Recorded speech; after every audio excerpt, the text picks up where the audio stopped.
Welcome back to biology class. Last week we talked about hormones, your body's chemical messengers that travel through your bloodstream, controlling things like hunger, mood, growth, and energy. Think of them as long-distance delivery drivers.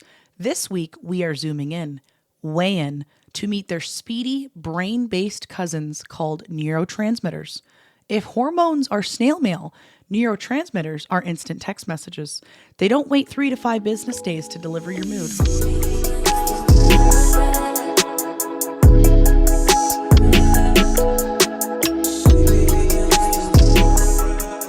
Welcome back to The Upgrade Effect, the podcast for health nuts, and we are amidst season 2, back to biology class, where I give you guys the basic rundown on all the major areas of your body. And so far, we have covered quite a few things, from cells to DNA to hormones to now neurotransmitters. And this episode is going to be quite interesting. So let's start upgrading. So what even are neurotransmitters? Well, your brain is made up of about 86 billion neurons, which are tiny cells in your brain that act like electrical wires. But neurons never actually touch each other. That's the thing. Between each neuron is a tiny space, and that space is called a synapse. And it is like the world's smallest social distancing circle. When one neuron wants to talk to another, it sends an electrical signal down its tail called an axon until it reaches the end, where it releases a chemical messenger, or a neurotransmitter, into the synapse. The next neuron on the other side catches it with its receptors, like a game of biochemical catch. Boom, the message is passed along from one neuron to the next. This happens millions of times per second. Every thought, feeling, memory, and movement depends on this chemical gossip chain. Fun fact, your brain has more possible neural connections than there are stars in the Milky Way. Basically, your mind is busier than a Starbucks on a Monday morning. Okay, so let's just quickly differentiate once more the difference between hormones and neurotransmitters, okay? Hormones and neurotransmitters are both chemical messengers, but they just deliver differently. Hormones are like your long-distance delivery drivers that travel through the bloodstream. They're slower, but they're longer lasting. Neurotransmitters are like lightning-fast messages that travel across these synapses in your brain in tiny spaces, but they're precise and they're immediate. Sometimes these two things overlap. For example, norepinephrine is a hormone that also functions as a neurotransmitter, but biology is messy. Just like the English language, there's always some odd exceptions. Okay, so now we're going to meet the brain's chemical squad. And the first one I'm sure you've all heard of is named dopamine. This is your reward chemical. Dopamine gives you that, yes, this feels good, let's do it again sort of feeling. It gives you motivation, it gives you focus. But here's the key. There's real dopamine versus quick hit dopamine. Quick hit dopamine comes from scrolling social media, likes, junk food, sugar. It's fast, it's easy, and it's fleeting. Every notification or swipe gives your brain a tiny reward signal. That's why we keep scrolling, but your brain quickly adapts, meaning you need more and more stimulation to get that dopamine again, to feel good. This is why endless scrolling leaves you feeling kind of restless, bored, or just unfulfilled. Real dopamine comes from effort and accomplishment. Finishing a project, for example, exercising, learning a new skill, it builds sustainable motivation and a long-term form of satisfaction. Okay? So to care for your dopamine, just do things that give meaningful progress. Dopamine loves anticipation and achievement.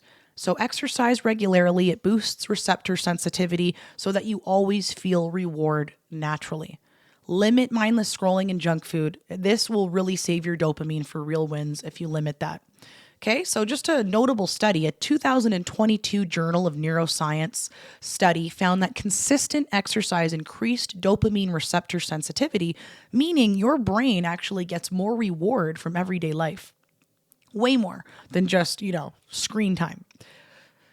Okay, so your phone gives dopamine hits, but they're cheap rewards. Real dopamine comes from progress, not scrolling. Number 2, you've probably heard of this one too. Serotonin. This is your mood stabilizer. Serotonin actually helps you feel calm and balanced. About 90% of your serotonin is actually made in your gut, which means your digestion directly affects your mood. So if you have too little serotonin, this will cause anxiety, sadness, sleep issues. So to care for this, morning sunlight, getting out in what's called first light, boosts your serotonin naturally, especially if you're taking deep breaths and you are grounding your feet in the grass at the same time. I know it seems uncomfortable, but the aggressive pursuit of comfort, in the words of human biologist Gary Brecka, the aggressive pursuit of comfort is the acceleration of you aging. So things that are a little uncomfortable, like maybe putting your feet in grass and standing in first light early in the morning instead of scrolling right away, might feel uncomfortable, but these give long-lasting, real serotonin hits to your body and are just so good for everything. Okay, even gratitude and journaling can increase serotonin activity. Okay, so your gut is making most of your happiness chemical, literally. The next one is called GABA. This is your chill pill. GABA calms your brain, quieting overactive neurons in your brain. Too little of it can cause anxiety, tension, and insomnia. So to care for this, you want to do deep breathing exercises. Anything that requires you to slow down, prayer, meditation, gratitude, eating magnesium-rich foods actually support GABA function. Okay? And avoid excessive caffeine. It blocks GABA's calming effects. So when you drink coffee, you're not actually getting this energy. What's happening is your GABA is actually being blocked. So that GABA puts you in that mood to sleep. So if you're blocking it, that's why coffee can keep you awake. Okay?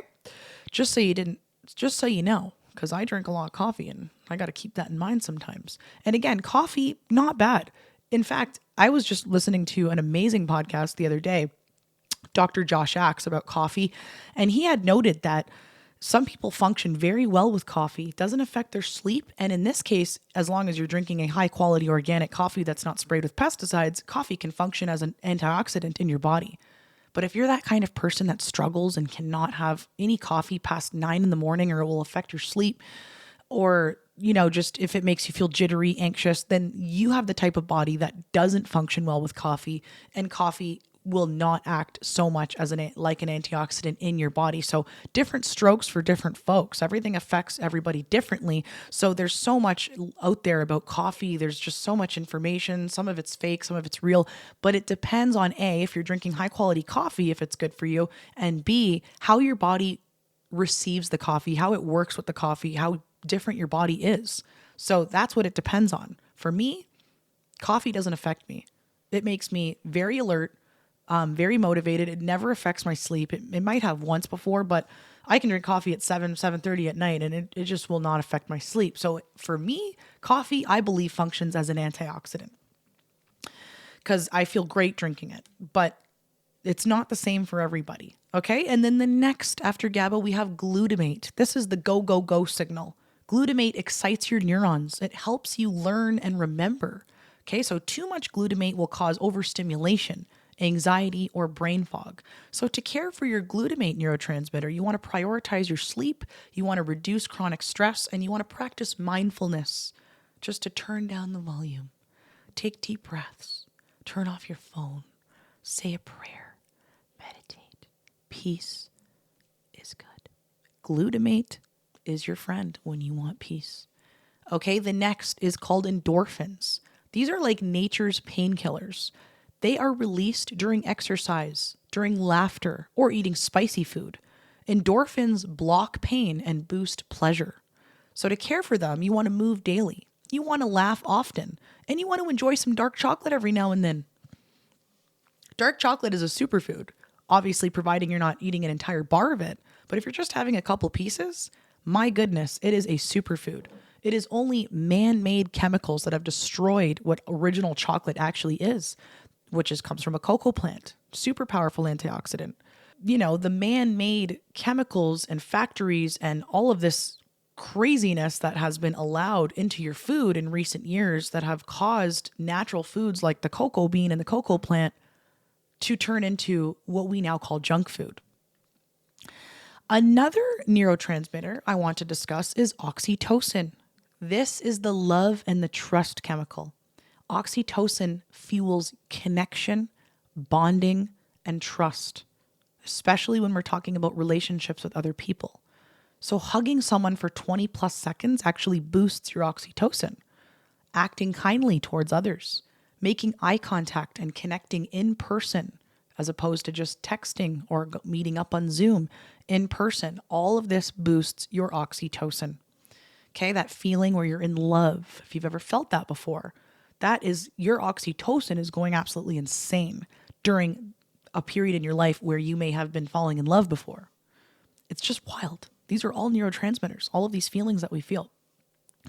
Okay, so now that we've discussed the major players in terms of neurotransmitters, there's many more, but I just want to discuss like the main ones that we've all heard of. The next segment, we're going to go into when neurotransmitters go rogue. And rogue means when they go a little bit uncontrolled, wild, or start behaving differently. Balanced neurotransmitters equals focus, calm, and motivation. If you're feeling focused, calm, and motivated a lot, that means your neurotransmitters are probably very well balanced. If you are always feeling anxious, burnt out, brain fog, hard to focus, don't have motivation, can't be calm, a little bit antsy, a little bit manic, there's a very good chance that your neurotransmitters are requiring some balancing and some care. Okay? So mindfulness practices actually increases your GABA and your dopamine, showing that you can naturally support this chemistry. So quick brain fixes. So the best things that we could possibly do to make sure all of our neurotransmitters are acting and behaving normally, these are the top 5 tips. Number 1 is we want to sleep consistently. Sleeping is the best way to care for your brain. Number 1, your brain doesn't actually rewire until you're sleeping, during sleep. So if you learn a new and challenging task, our brain doesn't actually rewire until we're sleeping. So sleep is absolutely crucial to accomplishing your goals. Okay, you want to eat whole nutrient-rich foods. That's number 2. You want to move your body daily. You want to get sunlight, and you want to manage stress and digital overload.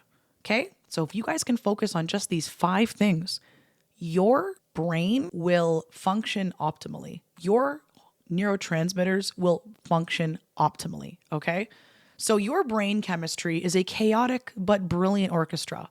Dopamine drives, serotonin soothes, GABA calms, glutamate excites. Next time your mood dips or motivation tanks, remember, it's actually not you. It's your neurotransmitters, which, yes, is a part of you. But now you know exactly how to help them behave. Okay, guys, thank you for listening to The Upgrade Effect. Don't forget to drop a like and a subscribe to help us spread wellness.